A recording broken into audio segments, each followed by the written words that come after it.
Hello students, welcome to the PNT coaching classes learn easily and smartly. तो आज हम पढ़ने वाले एक टॉपिक जिसका नाम है इलेक्ट्रिक पावर। तो चलिए करते हैं स्टार्ट। तो जैसे कि स्टूडेंट्स मैंने आपको पहले भी बताया हुआ है, जब भी आप फिजिक्स पढ़ रहे हैं, अगर आपको कोई चीज का फॉर्मूला पता है तो उससे उसकी डेफिनेशन बनाने में बहुत आसानी होती है। तो इलेक्ट्रिक पावर का फॉर्मूला होता है एनर्जी अपॉन टाइम। ये आपको याद होना चाहिए इसी फॉर्मूले से, क्योंकि हम यहाँ पे डेफिनेशन अभी बनाने वाले हैं। तो यहाँ पे ई जो है वो एनर्जी है, या इसी को हम इलेक्ट्रिक एनर्जी बोलते हैं, और स्मॉल टी जो है ये हमारा टाइम है।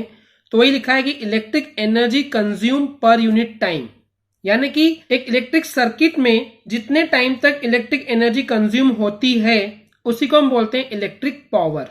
ओके, अपॉन यानी होता है पर, तो per unit time, right. Per unit time में जितनी इलेक्ट्रिक एनर्जी कंज्यूम होती है एक इलेक्ट्रिक सर्किट में, उसी को हम बोलते हैं इलेक्ट्रिक पावर। ये हो गई पहली डेफिनेशन। वहीं पे मैंने आपको बताया हुआ है कि जब भी अपॉन में अगर टाइम है तो इसको हम बोलते हैं रेट, राइट।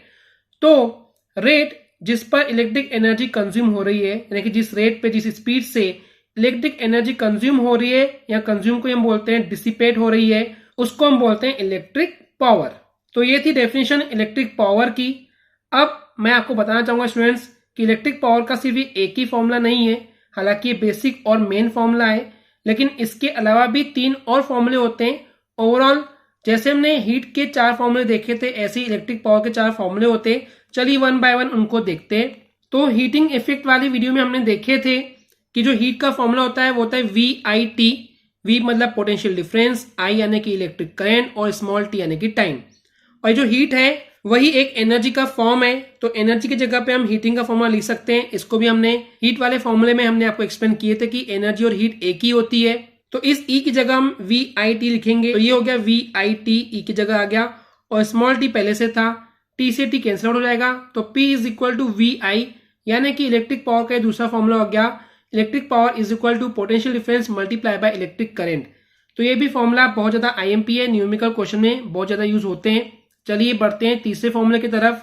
तो basically students heating effect in electric current में हमने एक और फॉर्मूला देखे थे हीट का, वो था I²RT, जिसको हम जूल्स लॉ भी बोलते हैं। तो यहाँ पे हमको H इज इक्वल टू मिला है I²RT, जो कि एक एनर्जी का फॉर्म है। तो अगेन इस बेस वाले इक्वेशन को अगर हम उठा के आगे चलते हैं तो P रहेगा एज इट इज, E की वैल्यू पुट करेंगे I²RT, और अपॉन में T पहले से था, तो यहाँ पे इस T से ये T कैंसिल आउट हो जाएगा, तो हमको मिल जाएगा नया फॉर्मूला, और वो हो जाएगा P यानी कि electric power is equal to I²R, electric current का स्क्वायर एंड रेजिस्टेंस का मल्टीप्लाई होने पे हमको ये मिल जाएगा। तो ये था थर्ड फॉर्मूला। चलिए बढ़ते हैं फोर्थ फॉर्मूले की तरफ। तो उसके लिए हम ये सेकेंड जो फॉर्मूला था उसकी हेल्प लेते हैं, और यहाँ पे हमको पता है कि हमने ओम्स लॉ देखे थे। ओम्स लॉ था V is equal to IR, ये बहुत ही इंपॉर्टेंट फॉर्मूला है। तो इस फॉर्मूले में अगर हम यहाँ से रेजिस्टेंस को उठा करके, जो कि मल्टीप्लाई में इलेक्ट्रिक करंट के, अगर ये उधर जाएगा तो डिवाइड में आ जाएगा, तो हो जाएगा I is equal to V upon R। तो इस I की वैल्यू को अगर हम यहाँ पे पुट करते हैं इस फॉर्मूले में, तो V एज इट इज रहेगा, और I की जगह रखेंगे V अपॉन R। तो इस तरीके से कुछ फॉर्मूला होगा, V इंटू V यानी होता है V², और R अपॉन में रहेगा एज इट इज। तो ये था इलेक्ट्रिक पावर का fourth very very important formula, जो आपको पता होना चाहिए। इन सभी फॉर्मूलों को याद करने का रीजन ये है स्टूडेंट्स, जब हम न्यूमेरिकल क्वेश्चन करेंगे तो ये फॉर्मूले वहां पे अप्लाई होते हैं। तो स्टूडेंट्स अब हम बात करते हैं इस इलेक्ट्रिक पावर की SI यूनिट की। तो ये होती है वॉट, इसको कैपिटल W सिंबल से रिप्रेजेंट किया जाता है। हालांकि इलेक्ट्रिक पावर की कुछ और दूसरी यूनिट भी हम देखेंगे, लेकिन जो SI यूनिट होती है वो वॉट ही होती है। तो चलिए अब बात करते हैं कुछ और दूसरी यूनिट्स की। तो बेसिकली स्टूडेंट्स जैसे कि 1 किलोग्राम में 1000 ग्राम होते हैं, वैसे ही 1 किलो वॉट में 1000 वॉट होते हैं। ये हो गई पहली यूनिट। वहीं पे अगर हम बात करते हैं 1 किलो वॉट आवर में, यानी कि ये जो आपको दिख रहा है ये बेसिकली किलोवाट और वॉट का रिलेशन है, लेकिन अगर हम बात करते हैं 1 किलो वॉट आवर में, तो उस केस में देखिए 1 किलो वॉट यानी कि 1000, एंड 1 आवर में होते हैं 3600 सेकेंड्स, राइट। तो इस तरीके से हम आवर की जगह रखेंगे 3600, बिकॉज ये सेकेंड्स होते हैं 1 आवर में, और ये हो जाएगा जूल में। तो यहाँ पे मल्टीप्लाई करते हैं, 36 1 जा 36, 1 2 3 4 5 0 है। अब इसको अगर हम साइंटिफिक रूप में या साइंटिफिक फॉर्म में लिखने की कोशिश करेंगे तो पॉइंट यहाँ पे था, यहाँ से 1 प्लेस 2 प्लेस 3 4 5 6, आपको पता है कि पॉइंट जो है मूव करता है फर्स्ट डिजिट के बाद में, तो 6 प्लेस मूव किए तो 10 पर 6 की पावर हो जाएगी, और ये हो जाएगा 3.6 जूल।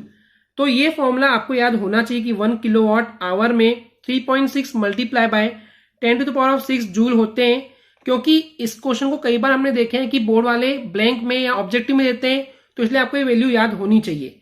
हालांकि जो आप देख रहे हैं 3.6 मल्टीप्लाई बाय 10⁻⁶ जूल, ये 1 यूनिट होता है। अभी 1 यूनिट क्या है?